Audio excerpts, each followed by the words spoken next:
Vamos a iniciar la clase sobre el arte poética. Vamos a ver hasta dónde nos da tiempo y empezamos la Eneida, pero bueno, ahí vamos a ver.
Es un texto bastante corto de teoría literaria. Este texto de teoría literaria entra como parte de la tradición romana más clásica y se aleja un poquillo de lo aristotélico. ¿Por qué? Porque a grandes rasgos lo que busca Horacio, pues ya algunos de ustedes llevaron el curso mío de teoría literaria 1, vimos un poquito de esto, así que es como repaso. Entonces, Horacio se enfoca más, es más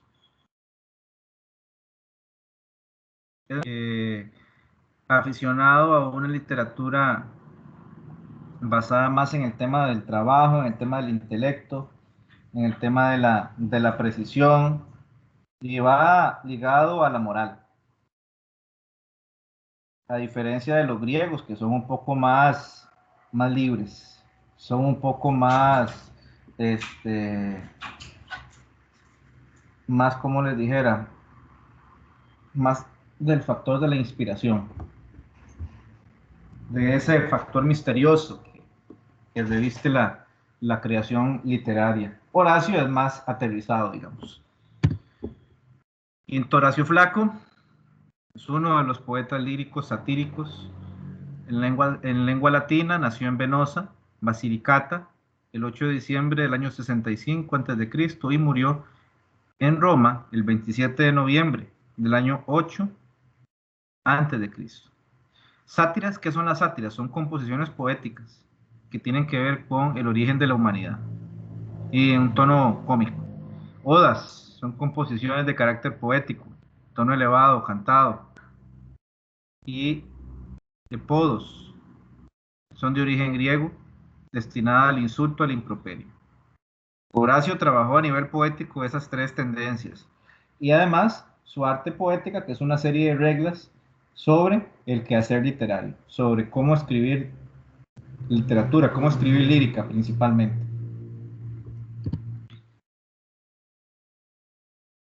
Entonces, es una estética de la simplicidad.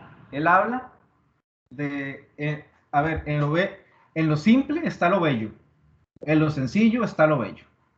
Horacio permite al poeta hacer lo que quiera, pero con una condición, que sea simple y puro. Con esto, Horacio impone su primer principio fundante, la libertad del creador. Entonces, lo simple es lo bello, pero también esa simpleza debe llegar de la mano de la libertad. Y un creador que se preocupa por la simplicidad y unidad de su obra no hace lo que quiere tampoco. Tiene las manos atadas, no por su preceptor, como se ha creído erróneamente, sino por su propio criterio formado. En última instancia, antepone el bien de la obra a su propio gusto. Entonces, lo simple, lo bello es lo simple. ¿Y qué va ligado a que la misma persona tiene que llegar a sus propias, por ellos mismos a construir su propia simplicidad, o sea, un criterio de libertad bastante moderado. Para Horacio, para llegar a la simplicidad hay que ser libre, hay que tener libertad creadora, pero esa libertad no es hacer lo que le da la gana. Esa libertad es, eh, como dice ahí, anteponer el bien de la obra a su propio gusto. O sea, la libertad para qué es, en el caso de la creación literaria, para Horacio, la libertad es la capacidad que usted tiene para poder ser, poder crear obras sencillas, obras simples. No es para hacer lo que le dé la gana o para hacer o para escribir cosas influidas por su propio gusto. A veces el gusto queda, y lo más importante es crear un lenguaje simple y sencillo. Entonces, por eso es más importante buscar, es más importante, a ver, esto de la libertad, ¿qué es? Horacio habla de que se le da una libertad al poeta para poder llegar a ser, a crear obras simples, sencillas, no para escribir obras influenciadas únicamente por su gusto. ¿Ok? Lo más importante es la creación de obras simples. Y para llegar ahí hay que tener libertad creadora. ¿Pero libertad para qué? Libertad para poder dedicar esa libertad a la sencillez. Otro aspecto importante de esta estética de la simplicidad es cuando hablamos de obras simples, no quiere decir que sean obras sin ninguna, sino principalmente obras donde no le sobre ni le falte nada. Son obras precisas, exactas, sin mucha floritura, sin muchos adornos. Entonces, vean ustedes, esa estética de la simplicidad es importante porque,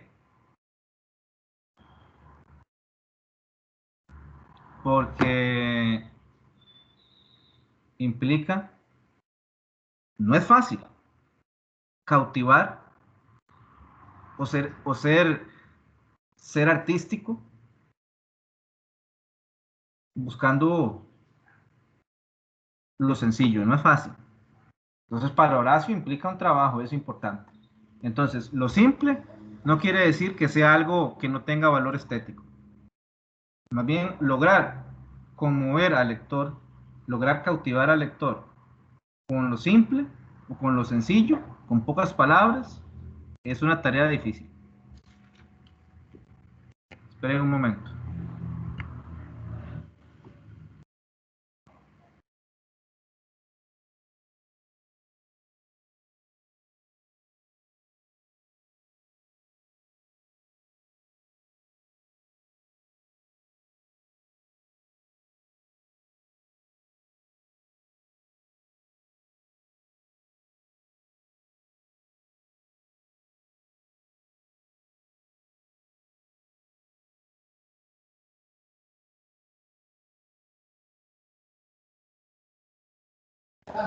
Fidel, una pregunta. ¿Por cuál medio mandaron el resultado del examen? No escuché.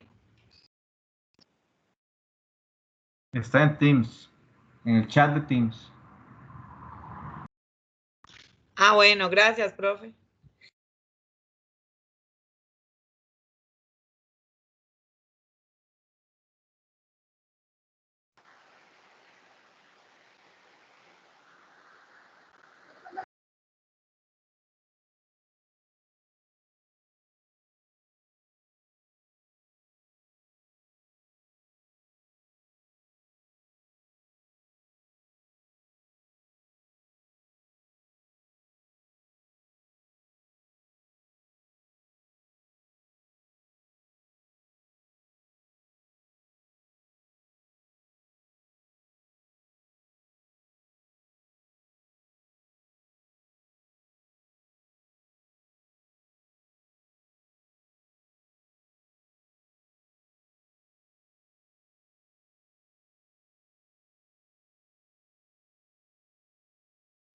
La adecuación tiene que ver con ubicar los elementos en su propio lugar.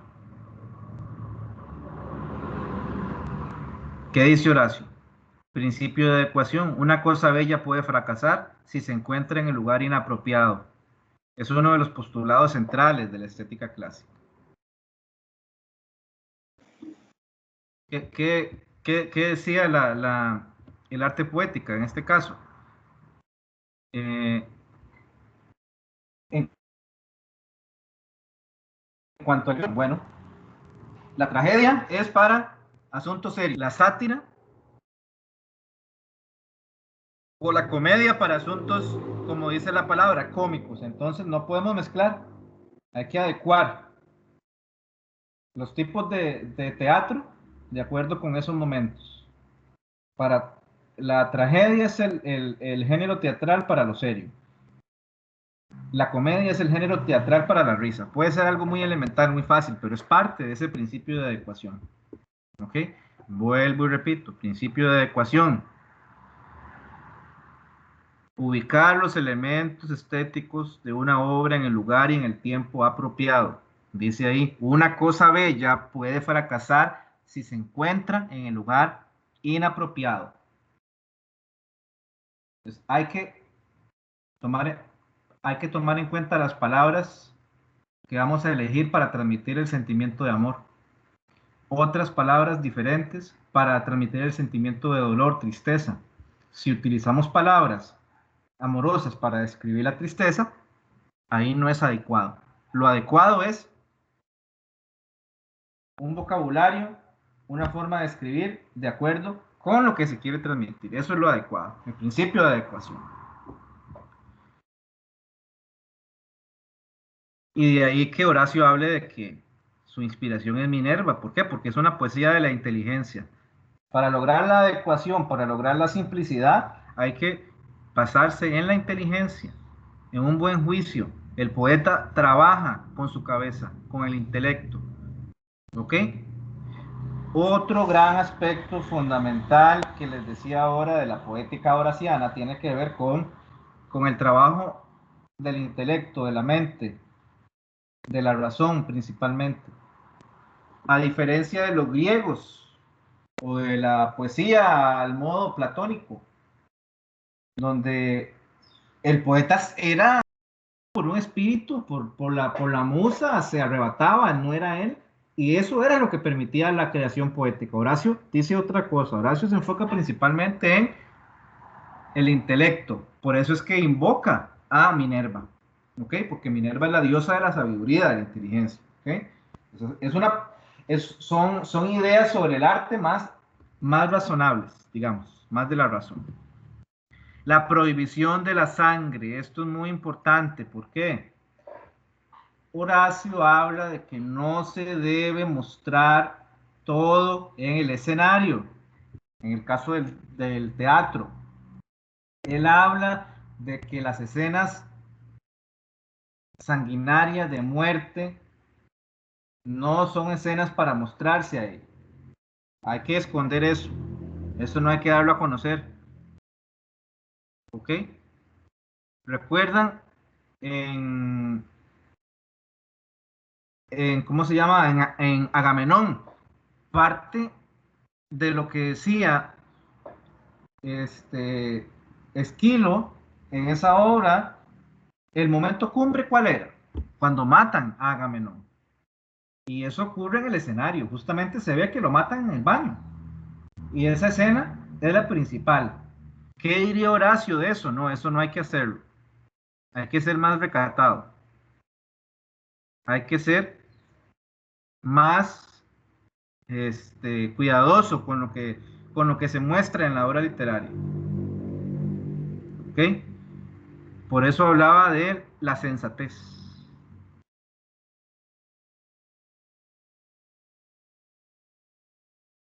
Entonces, lo sangriento, mostrar las vísceras, mostrar lo interno, mostrar escenas muy van en contra de ese arte refinado. ¿Okay? en contra de ese arte refinado. Entonces, Horacio es Profe, más cuidadoso. Sí, profe, disculpe, ¿usted está grabando? sí. Entonces, Horacio se enfoca en eso, principalmente.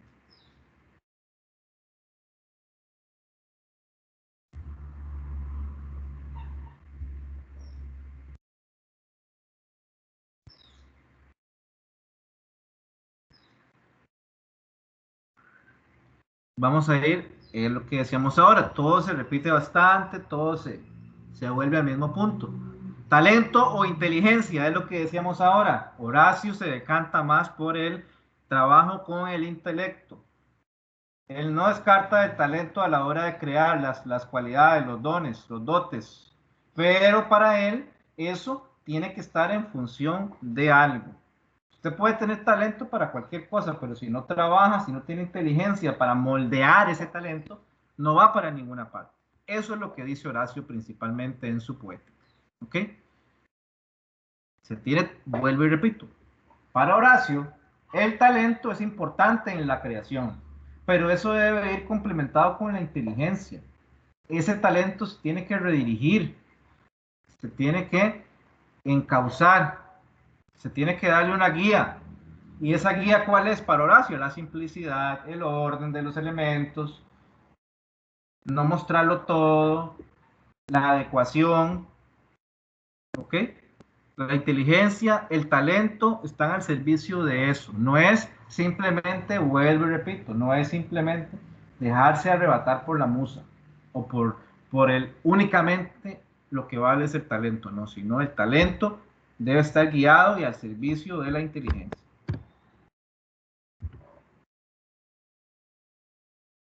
Ahí lo dice. Recomienda el equilibrio entre talento y arte. Sin formación artística, el talento en bruto puede destruir al arte. ¿Okay?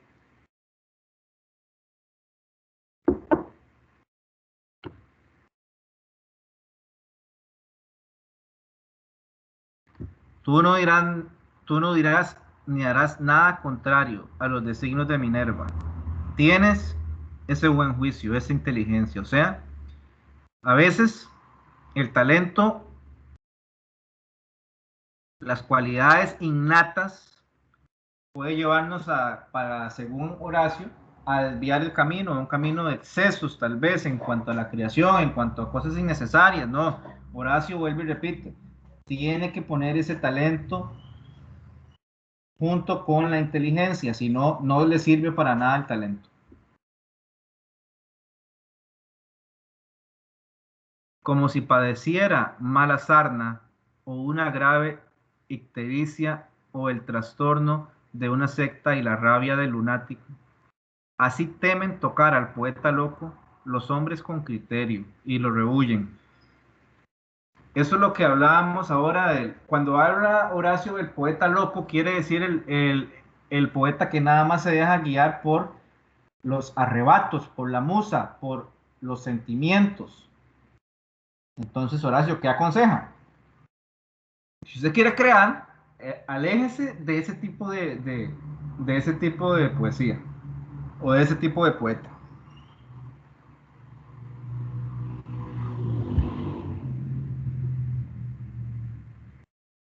Entonces, Horacio también se hacía la siguiente pregunta. ¿Para la literatura? ¿Para el pueblo o es para el sector aristocrático?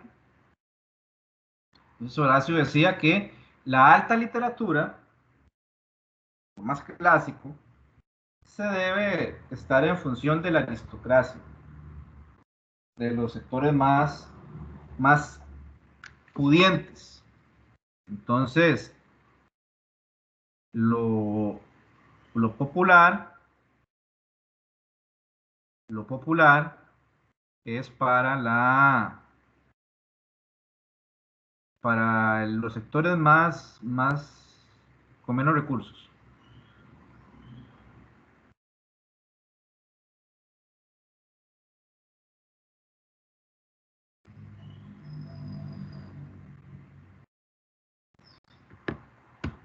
Por eso hablábamos, a ver, Horacio es parte, digamos, o es partidario de la épica. ¿De cuál tipo de épica? A ver, si lo relacionamos con lo del examen.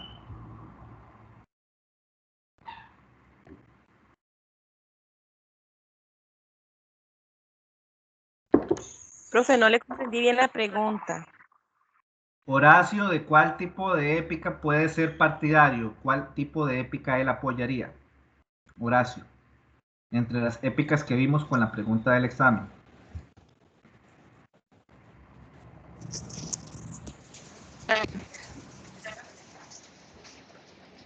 ¿O no? No escuché.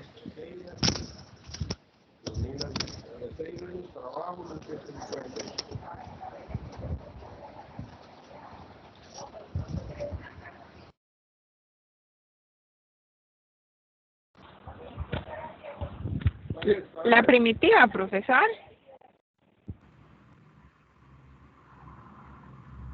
No, Horacio es más aficionado, más propenso a la épica culta, recuerden. Ahí lo dice, estamos hablando de que Horacio es un aristocrático, es una literatura Ah, sí, de sí, las clases profesor, más es altas. cierto. Entonces, recordemos que la Eneida es una épica que se vincula más con la clase alta, o sea, no es para cualquiera. Entonces, Horacio se relaciona con eso. Para él, la épica primitiva es la épica de un inicio, es la épica de la Ilíada, de la Odisea. ¿Ok? Entonces, Horacio es más cercano a la épica culta, a la épica culta, a la épica que ustedes leyeron ya, que es la Eneida. Tienen un límite, teoría de los límites, ¿ok? ¿Cuál es la teoría de los límites? Horacio, los géneros más clásicos, la lírica, la tragedia, la comedia, ninguno de esos géneros, la épica, ninguno de esos tres géneros debe contaminarse con el otro. Deben mantenerse los límites entre cada uno, ¿ok? La lírica, recuerden, escrita en verso, hay un yo lírico, tiene figuras literarias de construcción, punto. No se puede mezclar con la épica, ni la épica se puede mezclar con la tragedia ni con la comedia, no puede suceder eso. La comedia va a tener siempre un final cómico que cause risa. La tragedia es un final doloroso, ¿ok? No se pueden mezclar las dos cosas. Eso lo decía Horacio muy claramente. Esa es la famosa teoría o, o la famosa concepción de Horacio de los límites, ¿ok? Por un lado. Lo otro es lo que hablábamos ahora, de no exceder lo dado por la inteligencia.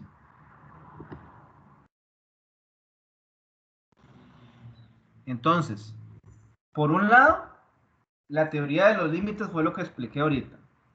Cada género tiene sus formas de escribirse y de ahí esto debe quedar claro, no debe traspasarse, no debe traspasarse.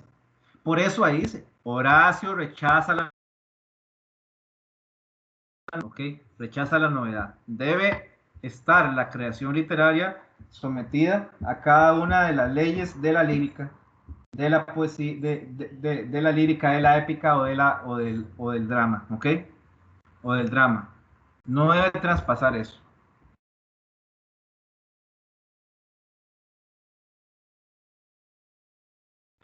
¿Por qué Horacio se apegaba? A ver, para Horacio, estar claros en los límites,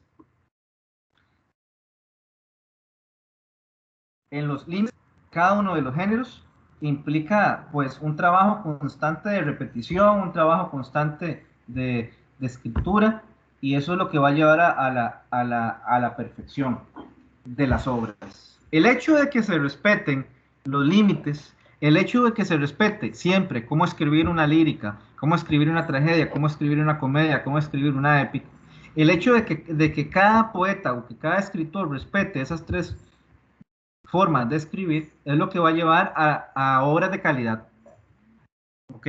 A obras de calidad. Si usted se aventura a crear cosas diferentes, eso puede que no sea siempre calidad.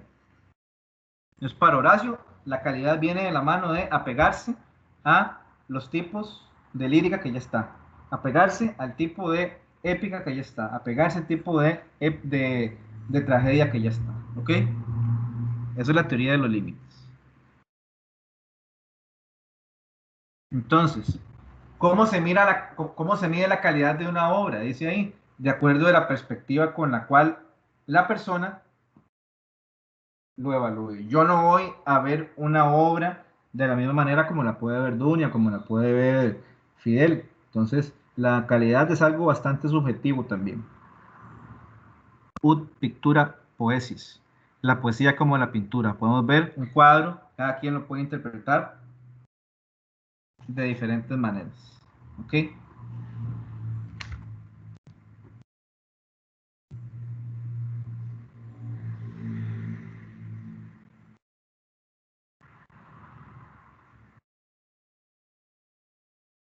¿Cómo debe ser el buen poeta? Debe ser sensato, debe tener buenas costumbres. El que sabe que debe a la patria y que a los amigos, con qué amor hay que amar a los padres, con cuál al hermano y al huésped, cuál es el deber del senador, cuál es el del juez, cuál el papel del jefe enviado a la guerra. Ese sin duda sabrá dar a sus personajes los rasgos que a cada uno le cuadran, o sea, le competen. Entonces, para Horacio, una persona que escriba poesía tiene que ser una persona de bien, digamos, con buenas costumbres. Porque solo una persona de bien o solo una persona de buenas costumbres puede escribir de manera sencilla, puede escribir adecuando, dependiendo de lo que quiere decir, y puede escribir de una manera que respete los límites. Entonces, ven ustedes que la teoría de la simplicidad, la teoría de la adecuación y los límites van de la mano con las cualidades del poeta. Un poeta tiene que ser, como dice, sensato y de muy buenas costumbres. De muy buenas costumbres.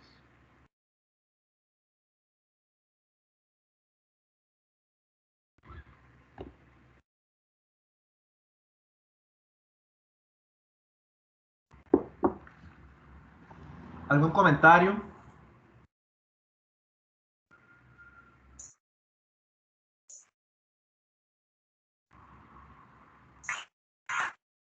Profe, entonces, ejemplo, las escrituras quizás no las pueden entender.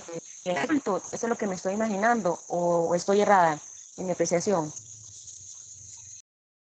Se le cortó lo que estaba diciendo, no lo escuché muy bien.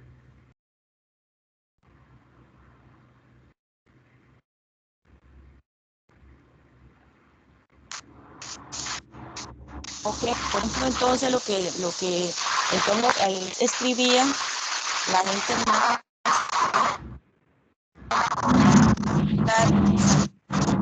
las palabras sí podían comprender. Entonces, esta Le corta igual, se le corta. sería solo a las personas públicas y ya a las personas que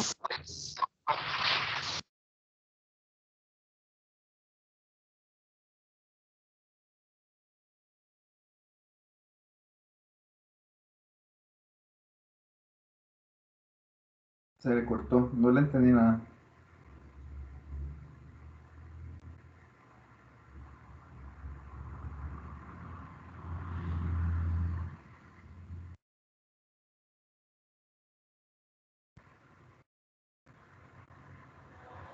Tal vez si me lo escribe al chat porque no le entendí. Entonces mejor si me lo puede escribir mucho mejor. ¿Alguien más?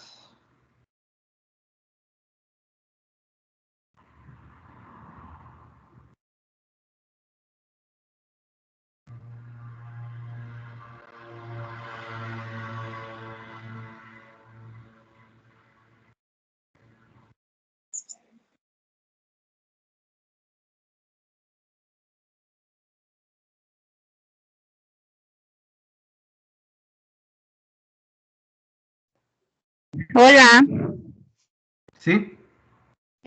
Ah, es que no escucho nada, profe. Hace rato.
¿Qué pasó? ¿No se escucha ahora sí nadie?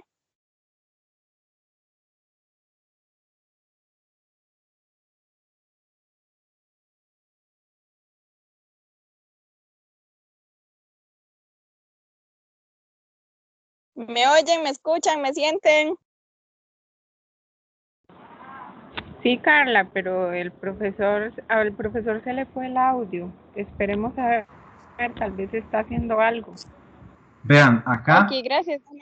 acá lo que decía la compañera es de que si eso no hacía que los poetas se escribieran en palabras muy elevadas y que quizás no se entendiera por las clases bajas. Lo que sucede es que casi siempre lo que es la lírica principalmente se limitaba a las clases pues más altas. Entonces, en el caso de la lírica o de la épica más moderna, era bastante aristocrático eso. Entonces puede que sí sucediera eso. En el caso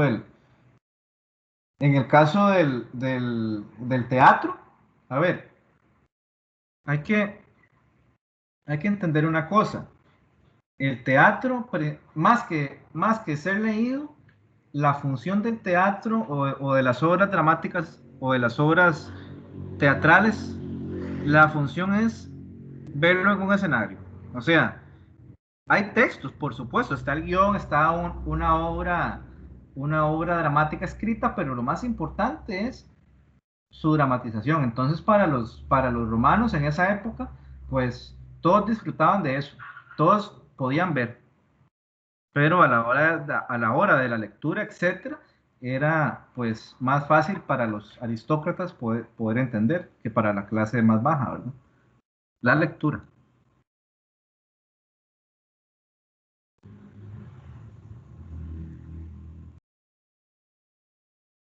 La lectura.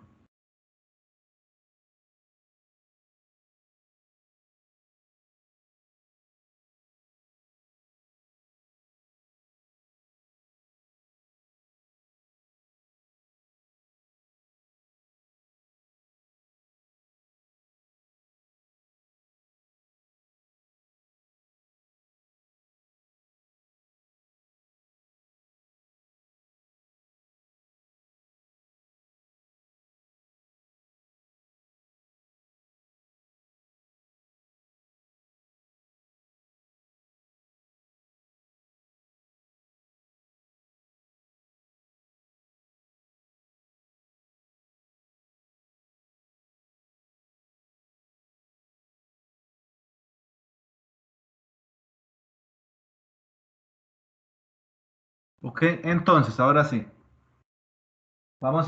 Si no hay más comentarios, vamos a entrar un poco a hablar de la Eneida, que es una obra bastante muy importante para los romanos. Es la obra fundamental de esa cultura. ¿Recuerdan cuando vimos la historia de Roma? Esa historia de Roma tiene una leyenda, tiene un mito, digamos. Y ese mito viene de la Eneida. De la Eneida. ¿Recuerdan la historia de Rómulo y Remo, pues bueno, Rómulo y Remo son descendientes,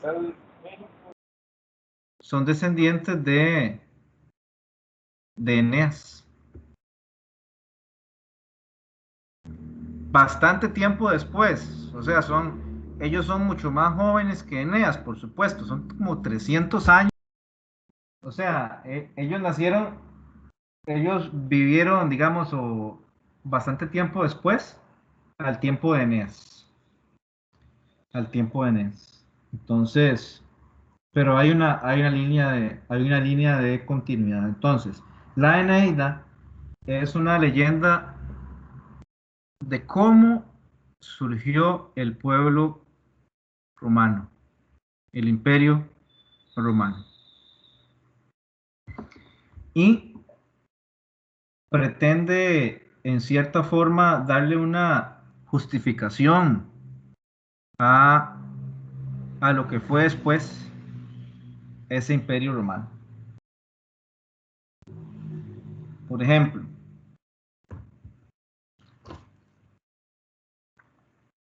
podemos decir, a ver, vamos a ver.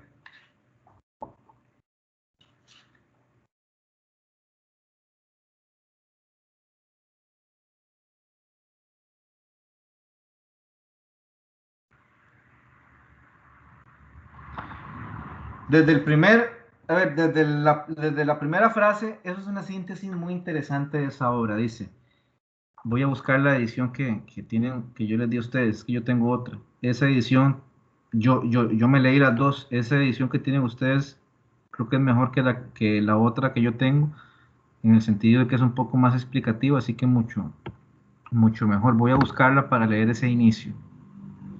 A ver si la tengo por aquí a mano.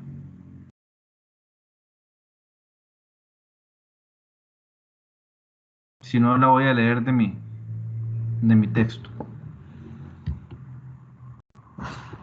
Dice,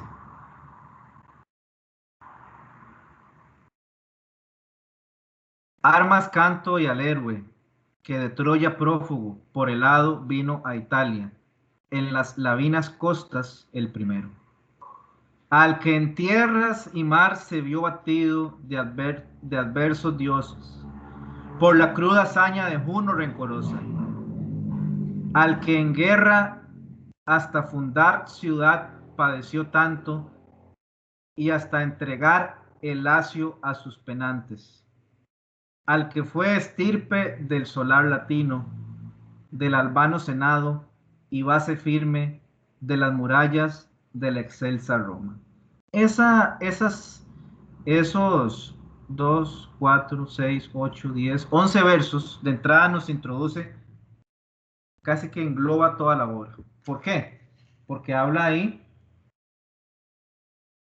Virgilio dice que él le va a cantar. ¿A quién le canta? Al que huye de la guerra de Troya, al que sortea una serie de vicisitudes, al que forma ese pueblo que está destinado a fundar ciudades, que está destinado a llevar la religión por los mitos a los diferentes pueblos del mundo. Entonces, la Eneida, desde la entrada, como un proyecto mitológico, como un proyecto de una leyenda,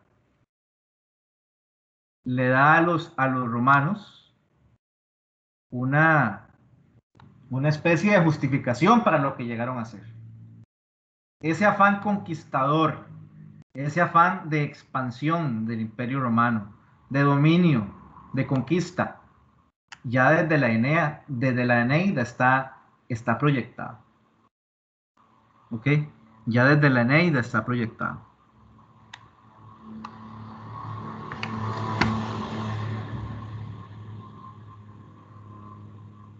Es como decir, a ver, ¿cuál es la epopeya, digamos, a ver, por ponerlo de alguna forma, cuál es la epopeya de la historia costarricense? ¿Cuál episodio de la historia es como la épica nuestra?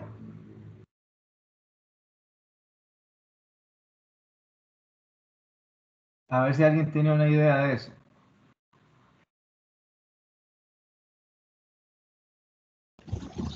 La de Juan Santa María. Ajá, ajá.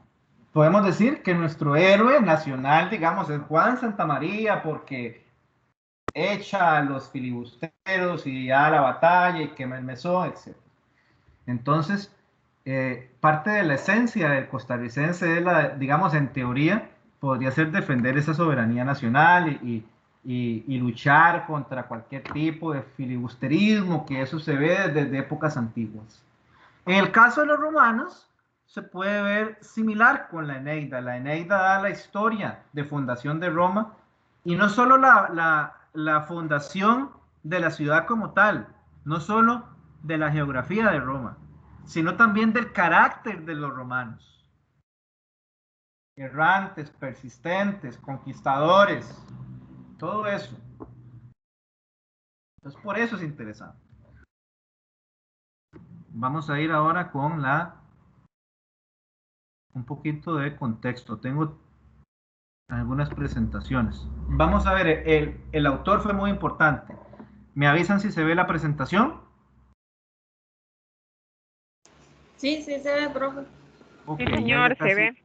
Perfecto, ya casi vengo. Denme unos 30 segundos.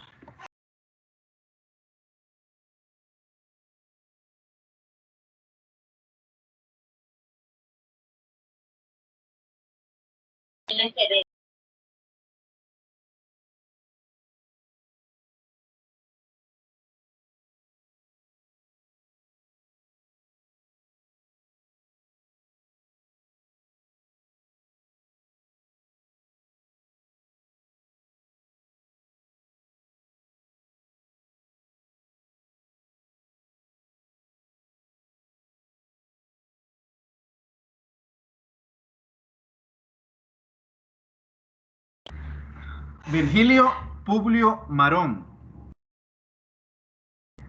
nació en Italia, año 70 antes de Cristo, murió en el 19 antes de Cristo. Es un poeta latino justamente de Italia en esa época. Hijo de padres modestos, luego el estudio lo llevó a vincularse con personas de élite. ¿Okay? Estuvo en Cremona, Milán, Roma y Nápoles. Eso lo permitió el estudio. Él se convirtió en eso por una persona, por el estudio. ¿Ok?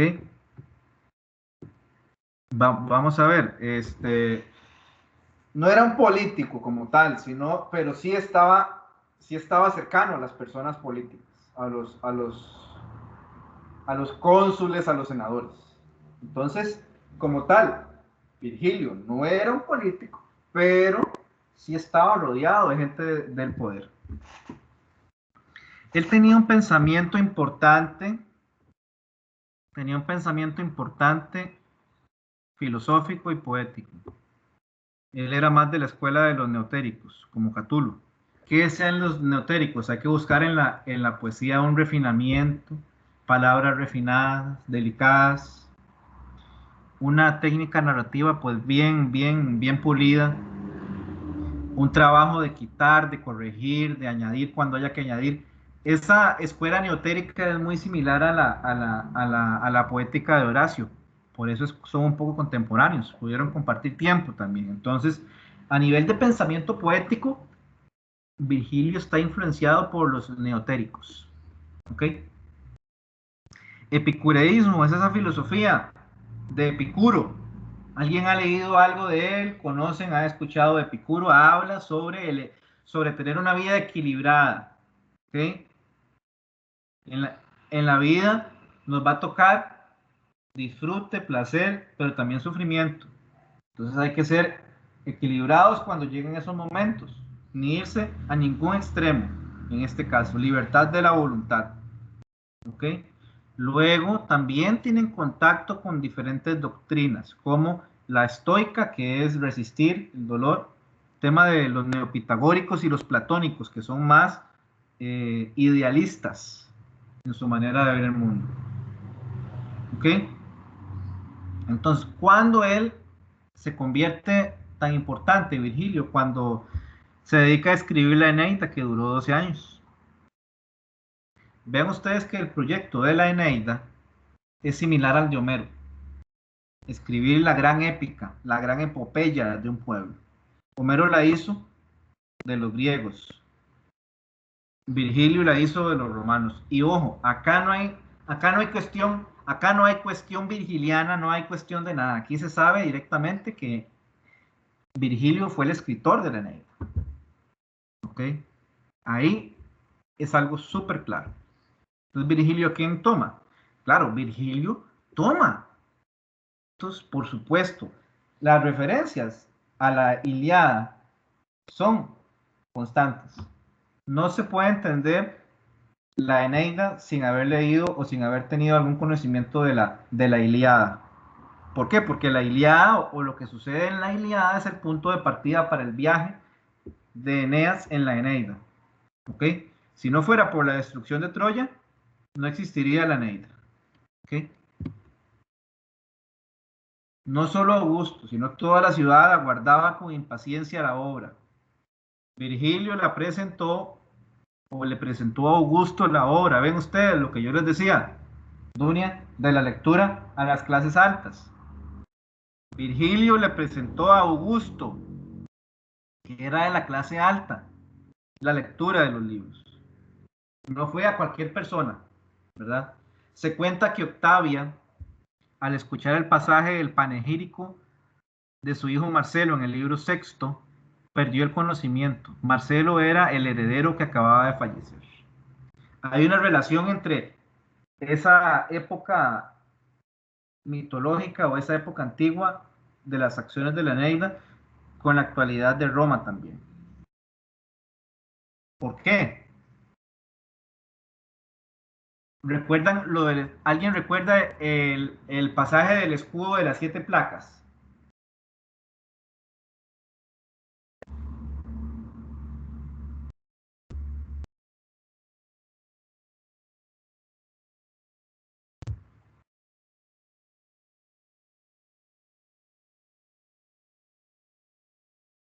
El, bueno, parece que la lectura quedó pendiente entonces. Entonces, cuando, cuando Vulcano le hace un escudo a Eneas, ese escudo tiene 7 placas. En esas 7 placas vienen algunas figuras que Eneas no entiende, porque son figuras en ese momento del futuro.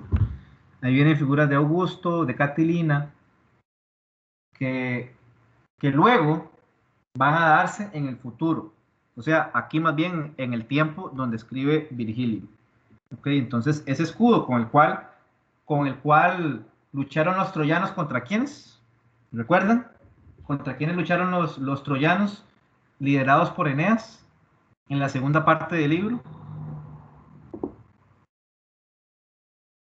En la Eneida, ¿verdad? ¿Contra quiénes?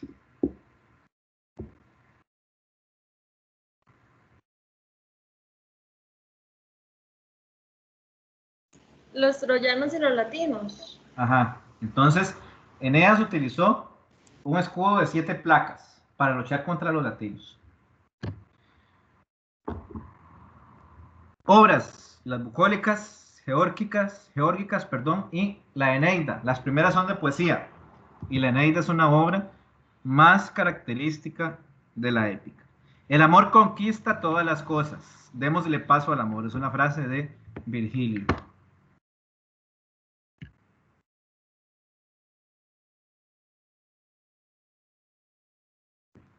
Ok. Entonces, retomando algunas cositas de la lectura, vamos a ver cómo empieza la obra. ¿Cómo empieza? ¿Qué hay en el inicio de la obra, en el primer libro? ¿Qué hay ahí?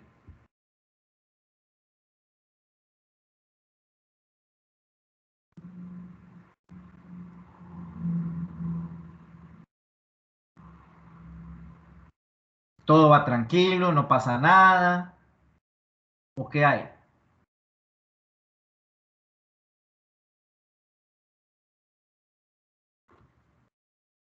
¿Qué entendieron del inicio de la obra?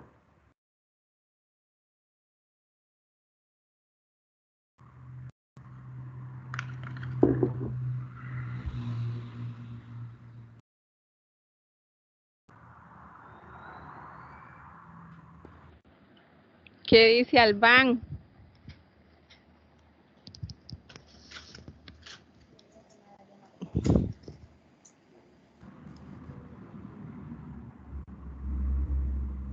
No está claro entonces. Vean. Profe, Bueno, profe, yo lo... inicia Bueno, no. anunciando como el objeto de un poema, dice la Fundación Provincial del Pueblo Romano. Ajá, pero el hecho fundamental que hay, ¿cuál es en este primer libro? Bueno, la ira de Juno contra Eneas, ¿no? También, por supuesto, hay otro fundamental que es la tormenta. Hay una Ajá, tempestad.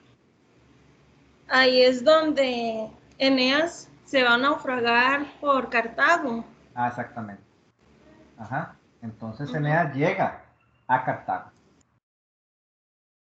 ¿Qué pasa ahí? No es Cartago aquí, ¿verdad? En San José, no es Cartago. Cartago ahora es, digamos, la zona de Túnez, o sea, por África, digamos. Túnez es de África. Entonces, esa zona de Cartago es el lugar a donde llega Eneas. ¿Quiénes son los que gobiernan Cartago? ¿O quién es la persona que gobierna Cartago? Dido. Ajá, ¿qué me pueden contar de Dido? Dido es como una diosa que se enamora de Eneas. Ajá. Que luego ella se muere o se suicida, algo así, porque Venus, si no me equivoco, llegó y le dijo que tenía que devolverse a la misión que ya le habían otorgado, y ella al darse cuenta como que se suicidó, algo así. ¿Alguien recuerda la historia de Dido? ¿Por qué Dido no nació en Cartago?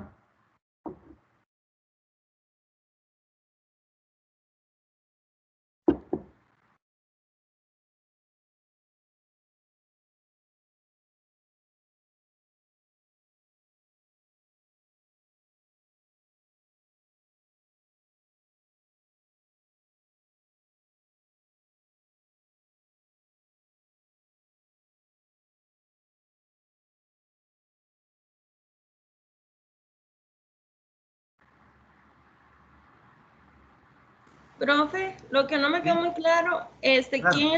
¿quién es la que aparece en los sueños de Eneas? La esposa que desapareció. Creusa es una de Creusa, ellas. Ajá.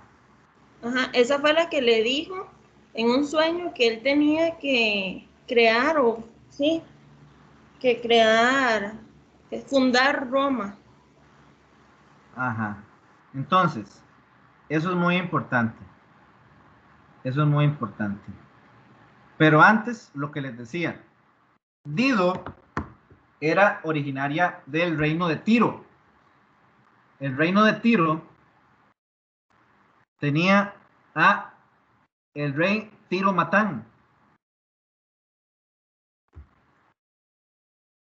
Y tenía entre sus hermanos a Pigmalión. Entonces, Pigmalión asesinó al esposo de Dido. Por eso la palabra tirano se asocia con el término de Tiro. ¿Por qué? Porque en Tiro había alguien muy sanguinario que se llamaba Pigmalión, alguien que reinaba con base en la muerte. Entonces, una persona tirana alude a eso. Entonces, Dido, ¿qué tiene en común Dido con Eneas?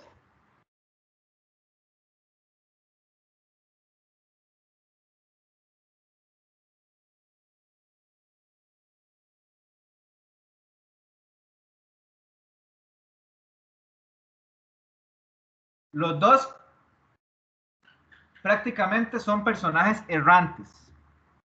Los dos están exiliados. Y la misión de los dos es parecida.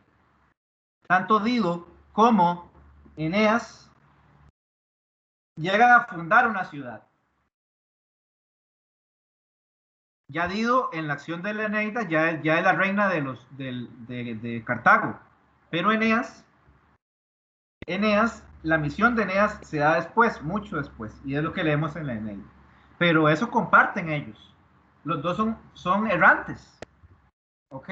Y ahí sí, ahora sí entramos un poco a hablar de la destrucción de Troya, que es un episodio que retoma bastante la Eneida y que se da como parte del diálogo que tiene Eneas con Dido. Ahí narra cómo él tiene que huir. A él se le aparece Héctor también. Se le aparece la esposa de ese momento para decirles, bueno, si tiene que huir.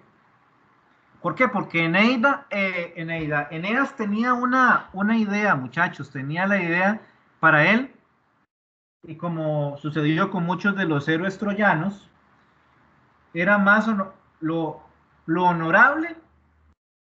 El honor venía en morir en batalla por la defensa de la ciudad. Entonces, digamos que Eneas no hubiera tenido ningún problema con haber sido asesinado y haber muerto como parte de la guerra Troya, ¿no? Pero es el destino, el hado el que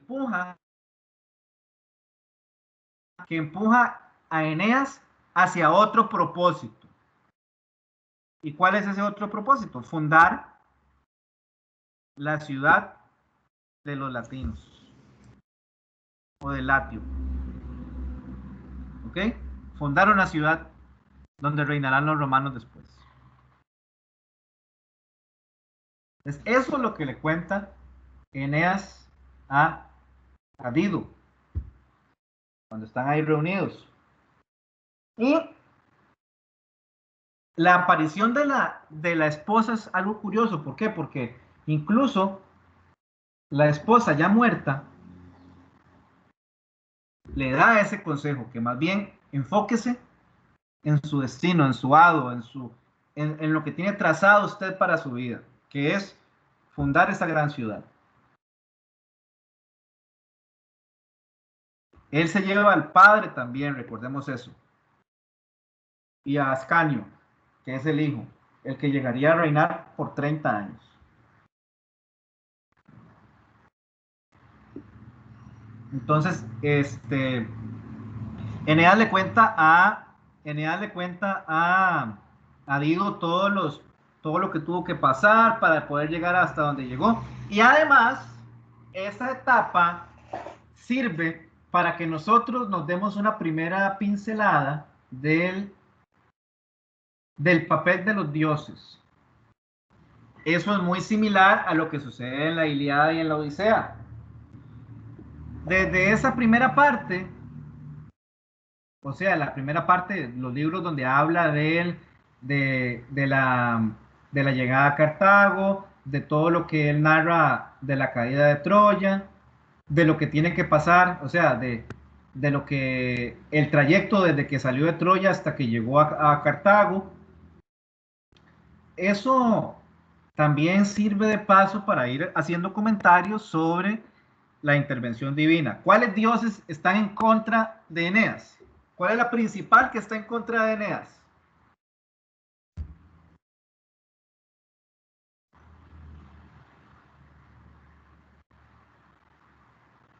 Juno, profe, no es.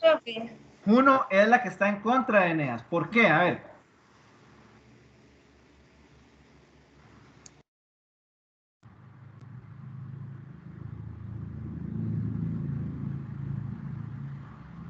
Juno es rencorosa. ¿Y las arpías y los cíclopes? Todo eso lo narra, ajá, también. Los cíclopes no son dioses como tal, son hijos de dioses, pero no lo son. Pero bueno, me quería referir al papel de Juno, que se resintió y tiene odio por los troyanos porque Paris Alejandro no la declaró como la diosa más hermosa. Entonces, ella desde ese momento no va a descansar hasta ver a Eneas hundido. Por eso hace un montón de cosas contra él. Luego está la diosa que está a favor de Eneas, que ¿quién es? Lavinia. No, esa es la Esa es la la futura esposa. Eolo, profe. Ah, Creusa. Bueno, el Creusa rey de era la los primera vientos es esposa. Eolo, que Eolo estaba con Juno. Voy a explicar sobre este punto y ya terminamos la clase para que, en serio, traten de hacer un esfuerzo de lectura de cara a la próxima semana, porque así no tiene sentido que yo venga a hablar de la obra. Entonces, Venus. Venus es la mamá de Eneas. Y Venus es la que lo protege siempre, la que siempre lo acompaña, la que intercede por él para lograr el propósito de llegar a la fundación de la ciudad. Júpiter. Júpiter es como Zeus. Él no quiere, él es como más mediador, pero al final de cuentas está porque se cumpla el hado. Entonces, bueno, ahí les queda un tiempo más para que le echen una ojeada, aunque sea un resumencito, muchachos, por favor, aunque sea eso, que vengan leídos como un resumen, no que vengan sin leer nada. Así que no tiene mucho sentido hablar de esto yo solo, o Gabriela, Fidel y yo, si no hay una interiorización de la obra. Así que eh, traten de hacer un esfuerzo, no cuesta nada. Hay videos en YouTube, hay resúmenes. Si se les dificulta mucho leerlo ahora, hay eso, hay eso. Así que mejor nos vemos la próxima semana. Espero que estén bien.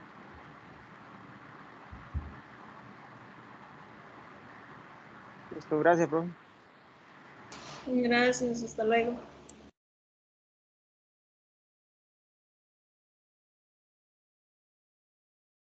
Gracias, profe.